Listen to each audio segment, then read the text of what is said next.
one of the most valuable stakeholders for ECI, friends from media. I was getting messages after messages, so were my colleagues, especially yesterday, day before. I only wrote one sentence, that please enjoy your weekend. Nothing else. I would like to start the press conference, our interaction rather, and I would like to make it very clear at the very outset that, as always, you can ask as many questions as you like. Of course, Shefali would kind of moderate and regulate that part.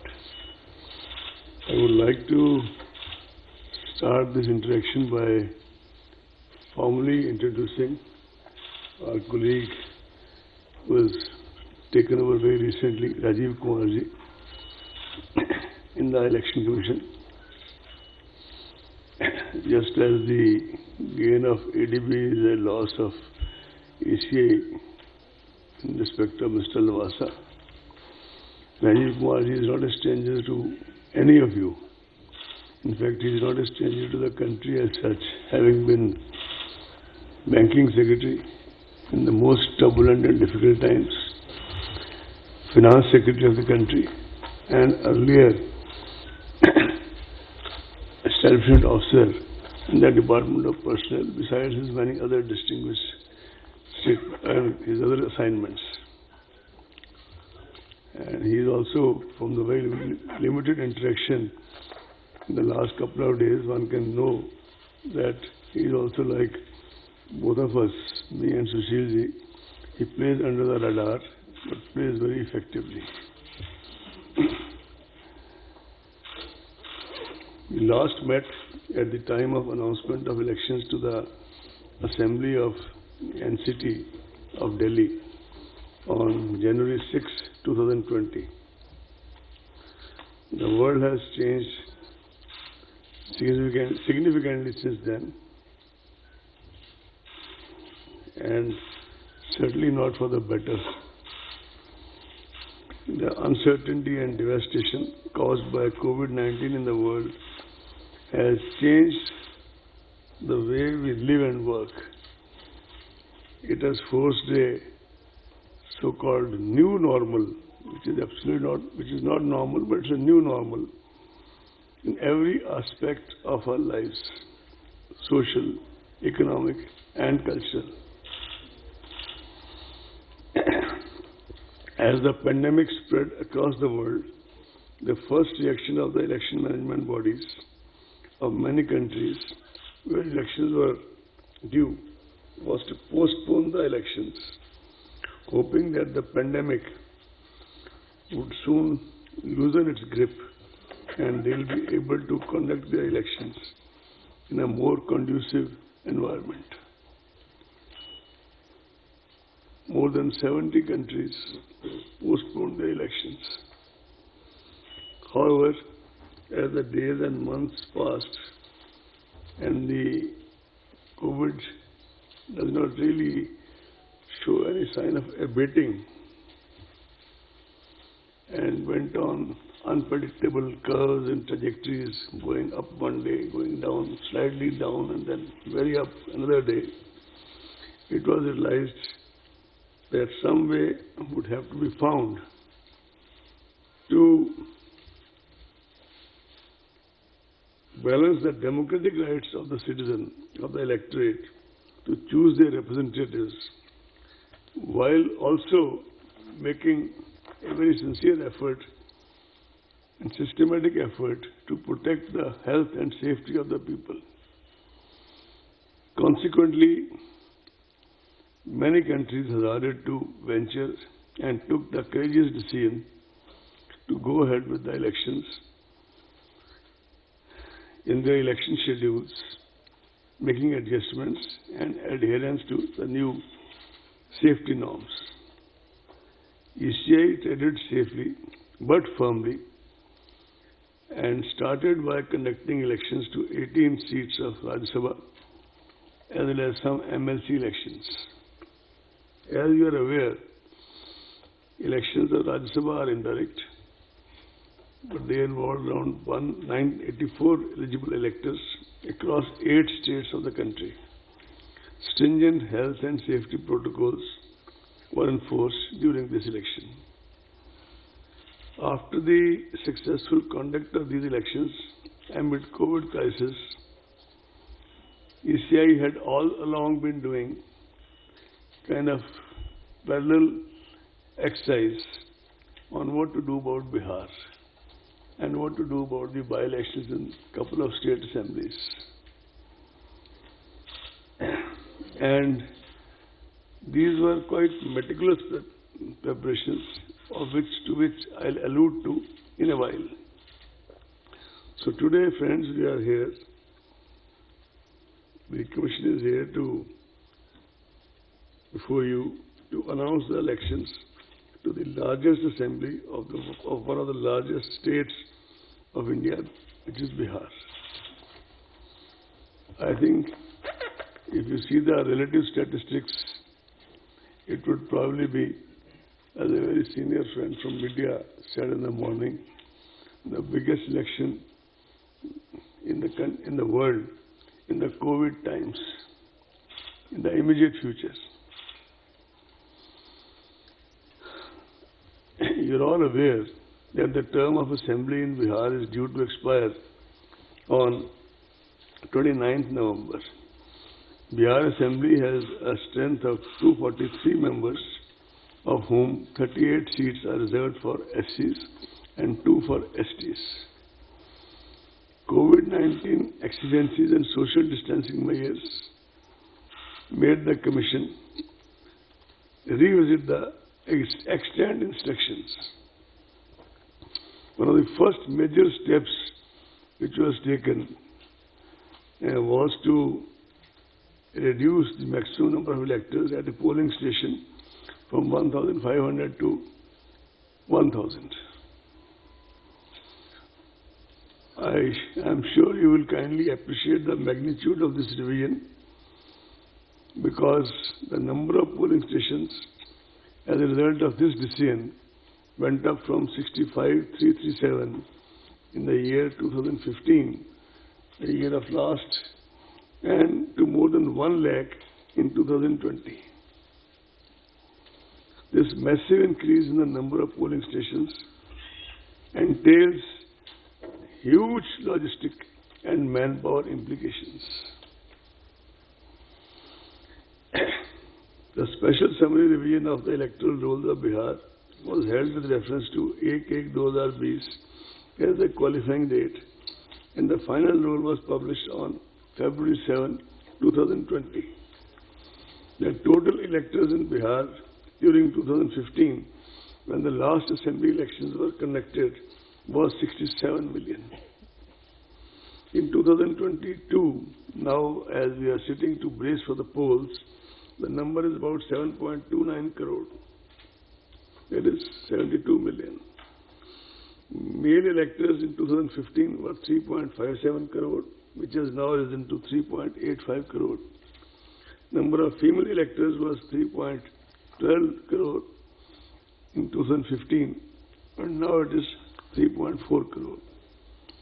The number of service electors rose from 92,144 to 1.6 lakhs. As far as deployment of EVMs, etc., is concerned, the main tool of elections, 1.89 lakh BUs, 1.41 lakh CUs, and 1.73 lakh VVPATs are being deployed in Bihar. To give you further glimpse of the magnitude of logistics to conduct elections during COVID, as per reports received from CEO Bihar, incidentally, we all have had series of interactions with the CEO and other officials of Bihar on a virtual basis, on which I'll come to in some more detail later. More than 7 lakh units of hand sanitizers, about 46 lakh masks, about 6 lakh PPE kits, 7.6 lakh units of face shields, and about 23 lakh hand gloves have been arranged. For the voters, there is 77.2 crore single-use hand gloves have been specifically arranged when they press the EVM, etc. As per reports received from the field units and collated by CEO Bihar, there were about 18.87 lakh migrants across 38 districts of Bihar. Out of these, 16.6 lakh were eligible to vote, being more than 18 years. 13.93 lakh had their names already on the rolls. During the process of continuous updation, 2.3 lakh voters were registered, and the process of updation is still on. I would take this opportunity to compliment CEO Bihar, the district election officers there, and the election machinery at the district and sub-district level, that they made assiduous efforts to connect with so many migrant workers in the process of registration. Now I come to some more special measures for COVID-19 safe elections. Elections usually involve large gatherings, not only on election day itself, but during campaigns, nominations, and other practices. These events increase human-to-human contact and the risk of direct and indirect disease transmission. The Commission has therefore taken the following steps to mitigate the risk and ensure safe elections. One of the significant ways in which the health impact of COVID-19 can be mitigated is by exploring options to in-person voting for certain vulnerable categories of people. You would recall that way back in October 2019, that is pre-COVID times, on the recommendations of the Commission, the concept of absentee voters was introduced, and it was used very effectively in Delhi at that time, after that. In the elections in Bihar, postal ballot facility has been extended as an option to senior citizens aged 80 and above. We were wanting to extend it to people from 65 and above. Political parties had their own views, but ultimately what clinched the argument of not going for that this time is that because of the increase in the number of polling stations, already our manpower requirements had increased so significantly that we realized we may not be able to manage the 65 part. So it remains 80 years. Persons with disability backed in the electoral roll and COVID-19 suspect or affected persons all shall be taken care of, and in that we are following regarding the COVID-19. Even in Rajya Sabha, one or two MLAs who were suspected, they had to cast their votes at the very end, after everybody else had gone through the voting process. Special protocol has been, there is also a facility of postal ballots wherever required or wherever asked for. We will also be deploying a lot of teams to ensure this process, as have been employed, and that we get a lot of cooperation. I am wanting to tell you that we get a lot of cooperation from civil society. We have been getting in the past, and I am sure we will get now also. Special protocol has been devised for electors who are COVID positive, suspect, quarantine, so that such citizens are able to exercise their franchise without in any way jeopardizing the health of other voters. COVID-19 patients who are quarantined will be able to cast their vote at the last day of the hour, poll day, at their respective polling stations, as I said earlier, under the supervision of health authorities, strictly following the laid down measures. This is besides the option of postal facility already extended to them. Nodal health officers will also be appointed at the state district level to oversee COVID-19 related arrangements and preventive measures during the entire electoral process. In order to further decongest polling spaces and allow more free movement of the voters, polling time has been increased. Polling time has been increased by 1 hour. Polling will now be held from 7 a.m. to 6 p.m. instead of 7 a.m. to 5 p.m. earlier. However, this will not be applicable to the left-wing affected areas. Nomination form and affidavit can now be filled up online and printout submitted to RO. Offline is also allowed, but online is also been introduced. Besides all this, security money can also be deposited through online mode. Candidates can also seek electoral certification digitally. The number of persons accompanying a candidate for submission of nomination has been restricted to 2. I repeat 2. And the number of vehicles shall be restricted to 2. I repeat 2. Door-to-door campaigning has been restricted to 5 persons, including the candidate.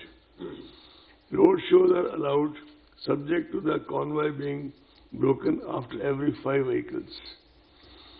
All election meetings and gatherings will have to adhere strictly to the health and safety protocols and shall be monitored at all levels by the election and health machinery in the field in the various districts of Bihar.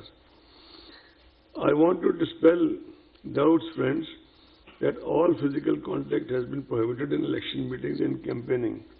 In fact, the very fact that instead of talking to each other virtually today, we may not be accommodate all of you, but we still have made an effort to at least talk in person. Is an indication from the side of Election Commission that all this propaganda going on in certain sections, that only virtual campaigning will happen, etc., has been quite widely off the mark. Yes, we have stated that the number of people who can decongest who can congregate at a certain place has been limited. The DEOs shall identify dedicated grounds in advance where public gatherings can take place with social distancing norms clearly marked to ensure the safety of the attendants. I must report to you that already this exercise has been completed by DEOs.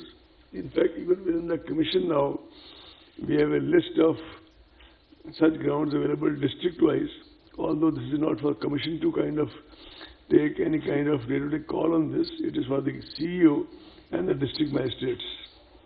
But we've got all the information. And the DEOs have been instructed to kind of already do the circling, etc., as per the COVID norms. That has been done by the CEO of Bihar. A committee of officers was set up at the Commission to chalk out broad guidelines for conducting elections amid COVID. This committee was chaired by Shri Umesh Sinha, Secretary General. And it had various stakeholders, many of them contacted virtually. And they had detailed deliberations with the chief electoral officers of various states, UTs, just to have a feedback or various suggestions and inputs. The Commission also took inputs of political parties. They were initially given some time. They wanted some more time, which was extended as they desired. And the Commission had a feedback from all the political parties with us, considering all the relevant factors and circumstances and keeping in view the safety norms specified by MHA. Broad and detailed guidelines were issued by the Commission for the conduct of elections and by-elections during sometime in August 2020. These guidelines have already been adopted to Government of Bihar, and these guidelines are available on the ECI website, and I think made available to most of you by Ashifali ji. Based on these broad guidelines, CEO Bihar was asked to prepare comprehensive plans at the state, district, constituency and booth level, considering the local conditions and COVID conditions and COVID situation. And these guidelines establish standard protocols of sanitization, wearing of masks, use of gloves, thermal scanners, and social distancing throughout the gamut of election activities. As the gradual and phased unlock has been initiated in various parts of the country, several meetings were held, as I said earlier, at the level of Secretary General ECI Shri Umesh Sinha and all other colleagues from ECI and officers of commission with officials from MHA, railways, central agencies regarding security forces, strategic and communication measures to be put in place.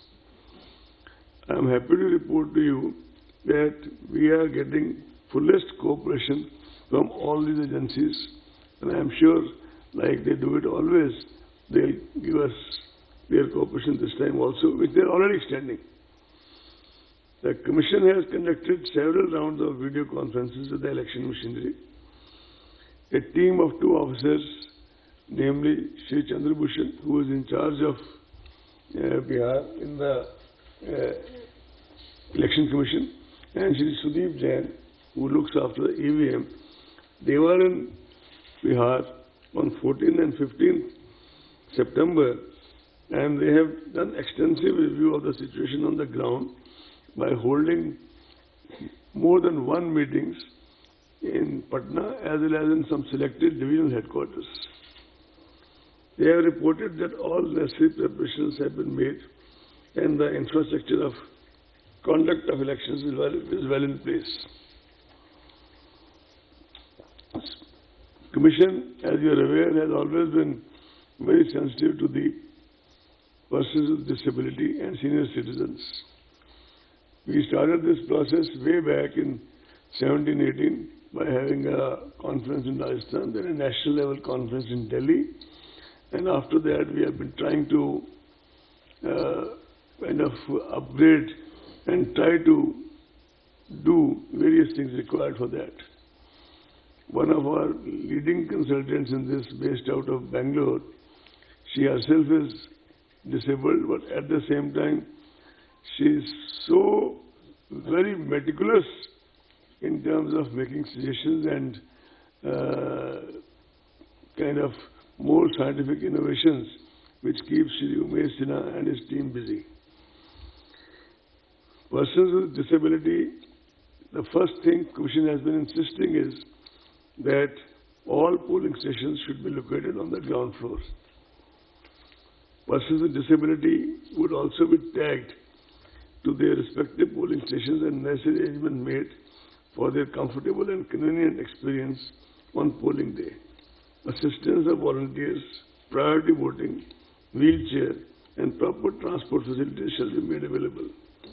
They will be provided with a free pass on public transport on the poll day. The third meeting of the National Advisory Committee on Accessible Elections was organized recently through online mode in order to hone up and firm up our strategic action plans on accessible elections and to review preparations on accessibility front ahead of Bihar Assembly elections. The Commission guarantees assured minimum facilities, which you are all aware, at each polling station, including drinking water, toilets, waiting area and ramps. Additionally, polling stations will now be infused with sanitizers, masks, soap and water for rinsing and other necessary equipment to handle any health emergency. Volunteers will be deployed to assist PWD voters, senior citizens and COVID-affected areas, as I already said. All necessary and administrative and security protocols have been put in place for EVMs and VVPATs, including randomization, FLC, movement and storage protocols, and multi-layer security cover. The ETPBS facility will be offered to our service voters. As we talk, the MCC stands enforced with this announcement the Commission has already made elaborate arrangements for ensuring the effective implementation of MCC guidelines. You are also aware that Honorable Supreme Court, lot of very vigilant citizen groups and the Commission itself have been very particular about this issue of criminal antecedents. Candidates with criminal antecedents are required to publish information in this regard in newspapers and TV channels on 3 occasions during the campaign period.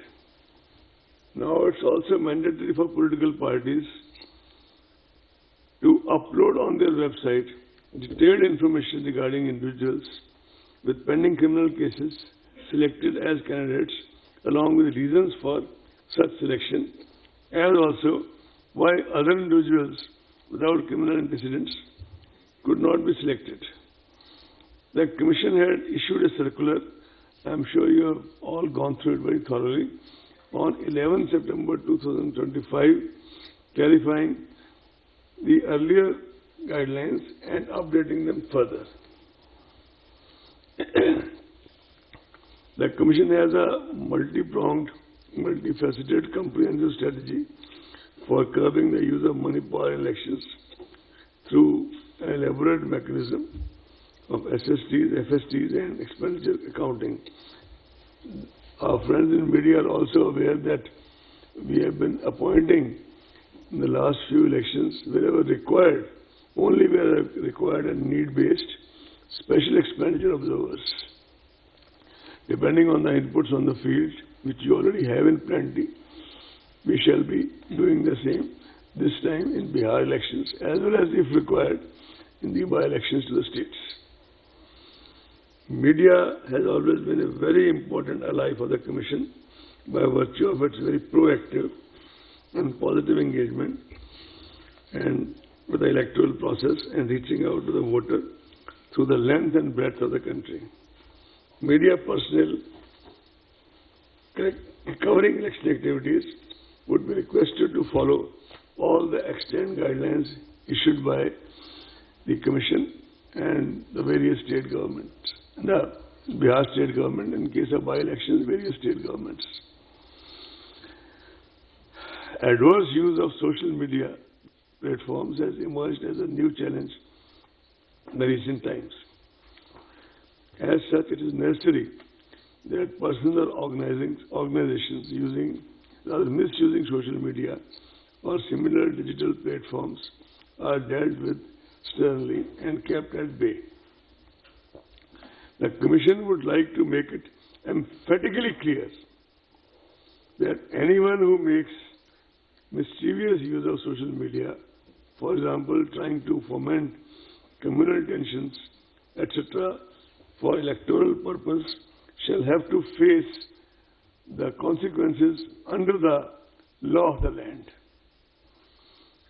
You are also aware that in the run-up to the Lok Sabha elections, a group of our officers had engaged with the media platforms and their association, and they had submitted a voluntary code of ethics to the ECI by their platforms, which most of them observed quite scrupulously. The social media platforms are expected to make adequate arrangements to safeguard against misuse of their platforms and set up strict protocols to handle such issues as and when they arise. If such arrangements are not made by them and they would not be allowed to take the pretext of being only the providers of platform and shall be held responsible if necessary action is not taken by them promptly and adequately. So, besides, Commission has also entreating the political parties and candidates to sensitize their representatives not to indulge in malpractices, malicious propaganda, hate speech, or fake news, as such acts shall be dealt with sternly, harshly by the Commission.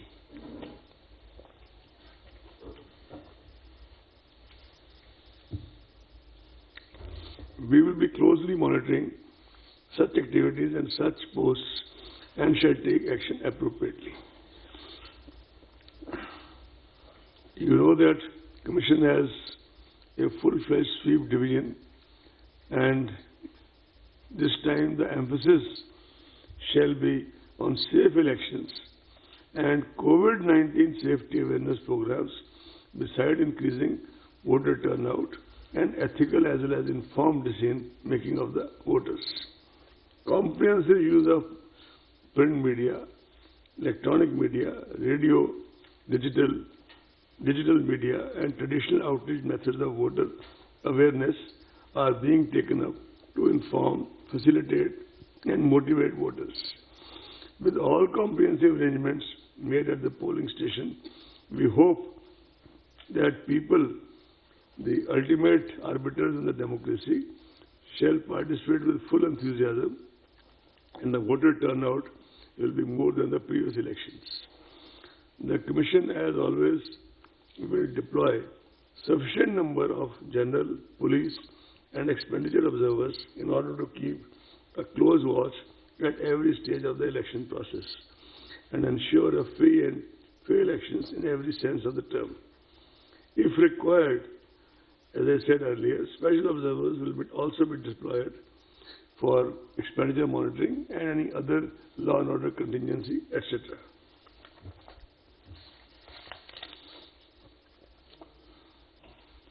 The Commission has tried to harmonize the integrating cutting-edge technology in our election processes for the last 5-6 years, and that process is an ongoing process. Applications like Booth App and C-Vigil have simplified procedures, made data available at the click of a button, and connected ECI to every stakeholder through their mobile services. Before I finally move on to announce the schedule for Bihar Assembly elections, I would like to tell you that the Commission took various factors into consideration while deciding the election schedule. Elections entail large-scale deployment and movement of security forces from various parts of the country, and we try to minimize their movement over long distances. This is both to reduce their body fatigue as well as to kind of reduce the travel time, etc., and make them feel fresh after a day or two of rest for the election duties. The prevailing COVID situation and necessity of social distancing was also kept in mind. Care was taken that the period of elections is not unnecessarily prolonged. Hence, we have shortened the period of conduct of elections and reduced the number of phases. The number of security forces has been increased many-fold to ensure peaceful elections. Another factor which has been taken into consideration was the upcoming festival season and convenience of our people. As far as the by-elections to the state assemblies are concerned, you see, we have received representations from CEOs and CEOs, Chief Secretaries and CEOs of at least 3-4 states, if not more, on various grounds, seeking some deferment in their by-elections. So, Commission has kept a special meeting on the coming Tuesday, that is 29th of September, only to consider those representations, after which Shri Umesh Sinha shall issue the press release of by-elections. The schedule for elections for the Legislative Council of Bihar and Karnataka, teacher and graduate segments, which were deferred by the Commission earlier due to the unforeseen situation of public health emergency, etc., from on 8th June 20 shall also be announced today in a separate press release by Dharmender and Shri Umesh Sinha. This will cover 4 teacher and 4 graduate constituencies in Bihar. Karnataka elections will be held for 2 graduate and 2 teachers constituencies. 1 MLC election of deferred Nizamabad constituency will also be announced for which all, except the actual poll, all other electoral steps have been already concluded at the time of deferment, will be announced today afternoon along with the other by-elections for the teachers and graduates.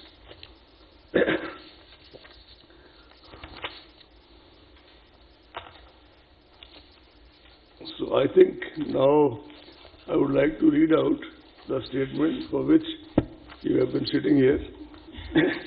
And I thank you for your patience. General elections to the Legislative Assembly of Bihar shall be conducted in 3 phases. In first phase, 71 assembly constituencies in 16 districts, including most of the LWE districts, will go for poll. It will be held in approximately 31,000 polling stations. In second phase, 94 assembly constituencies in 17 districts will go for poll. It will have approximately 42,000 polling stations. All this is going to be made digitally available to you in the next half an hour, if not more. Sorry? General elections to the Legislative Assembly of Bihar will be conducted in 3-phase elections. Is it clear? Neeraj, to you it's clear? In first phase, 71 assembly constituencies in 16 districts, including most of the LWE districts, will go for poll. It will be held in approximately 31,000 polling stations. Am I clear? Can I go next? In that I'll come to. I'm keeping some suspense. I want you to. No, this is a part of the point. I want you to stay with us for some more time. In second phase, 94 assembly constituencies in 17 districts will go for poll. It will have approximately 42,000 polling stations. In third phase, 78 assembly constituencies in 15 districts will go for poll. It will have approximately 15 districts. Third phase, 78 assembly constituencies in 15 districts will go for poll. It will have approximately 33.5 thousand polling stations. 10 districts will have 2 phases of elections for logistical reasons. 28 districts will have single-phase elections. Patna and Bhagalpur districts will have elections in the first as well as second phase. 8 districts, namely Darbhanga, Madhubani, Purba Champaran, Paschim Champaran, Muzaffarpur, Vaishali, Samastipur and Sitamarhi will have elections in second and third phases. 8 districts, namely Darbhanga, Madhubani, Purba Champaran, Paschim Champaran, Muzaffarpur, Vaishali, Samastipur and Sitamarhi will have elections in second and third phases. So now, without further, keeping you in more suspense, issue of notification. First phase, 1st October. Am I clear? Last date of nomination, now I am reading only first phase, right? When I come to second phase, I will mention that. First phase, issue of notification, 1st October. Last date of notification, 8th October. Is it right? Scrutiny of nominations, 9th October. Is it clear? Last date of withdrawal of candidature, 12th October. Date of poll, 28th October. Counting of votes, 10th November, but that will be for all the phases, right? With your permission, 10th November. Can I now go to second phase, please? You there? Okay. Issue of notification, 9th October. Last date of nomination, 16th October. Whenever you want me to repeat, I will repeat, gladly repeat. Scrutiny of nomination, 17th October. Last date of withdrawal of candidature, 19th October. Date of poll, 3rd November. Counting, as I said earlier, 10th November. Shall I go to third phase, please? Sorry? Shall I go to third phase? Issue of notification, 13th October. 13th October, 13 October. Last date of nomination, 20th October, 20 October. Scrutiny of nomination, 21 October, 21st October. Last date of withdrawal of candidature, 23rd October, 23 October. Date of poll, 7th November, 7th November. Counting of votes, 10th November.